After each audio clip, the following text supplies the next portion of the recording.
Hello বন্ধুরা, আজ আমি আপনাদের সাথে শেয়ার করব পমফ্রেট মাছের ঝোল।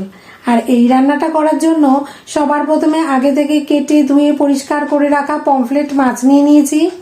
এখন মাছের মধ্যে দিচ্ছি স্বাদ মতো লবণ, হাফ চামচ হলুদ গুঁড়ো আর হাফ চামচ লাল লঙ্কার গুঁড়ো। এবার সমস্ত মশলা মাছের গায়ে ভালো করে মাখিয়ে নেব। আমি এখানে আগে থেকে এই মাছের গায়ে সামান্য কাট লাগিয়ে দিয়েছি, যাতে সমস্ত মশলা ভালোভাবে ঢুকে যায়। এরপর এই রান্নাটা করার জন্য একটা মশলা তৈরি করে নেব। আমি এই রান্নাটা বাটা মশলায় করব, এতে মাছের ঝোলটা খেতে অসাধারণ লাগে। আর তার জন্য নিয়েছি হাফ চামচ গোটা ধনে, 1 চামচ গোটা জিরে, 2 টুকরো আদা, 5টা কাঁচা লঙ্কা আর 2টো শুকনো লঙ্কা। এখন সামান্য একটু জল দিয়ে মশলাটা আমি শিলে বেটে নেব। এবার কড়াইয়ে দিয়ে দিচ্ছি পরিমাণ মতো সরষের তেল। তেল গরম হলে 2টো মাছ ছেড়ে দিচ্ছি ভাজার জন্য। এরপর একদিক ভাজা হয়ে গেলে অপর দিক উল্টে দিচ্ছি ভাজার জন্য।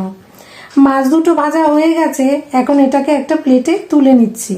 আর এইভাবে বাকি মাছগুলো আমি ভেজে নিয়েছি। এবার ওই তেলেই ফোড়নের জন্য দিচ্ছি অর্ধেক করে নেওয়া একটা তেজপাতা আর 1 চামচ কালো জিরে। ফোড়নটাকে সামান্য নেড়ে নিয়ে দিয়ে দিচ্ছি লম্বা লম্বা করে কেটে রাখা আলু। আমি এখানে 2টো বড় সাইজের আলু ব্যবহার করেছি। আলুটাকে ভেজে নিয়ে এর মধ্যেই দিচ্ছি বেটে রাখা মশলা, 1 চামচ হলুদ গুঁড়ো আর দিচ্ছি স্বাদ মতো লবণ।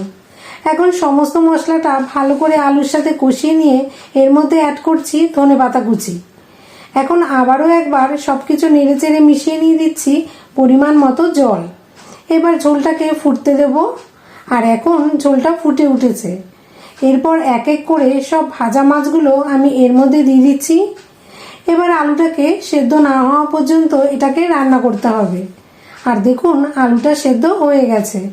এবার সবশেষে 3টে চেরা কাঁচা লঙ্কা দিয়ে সামান্য নেড়ে নিলেই তৈরি হয়ে যাবে অপূর্ব স্বাদের পমফ্রেট মাছের ঝোল।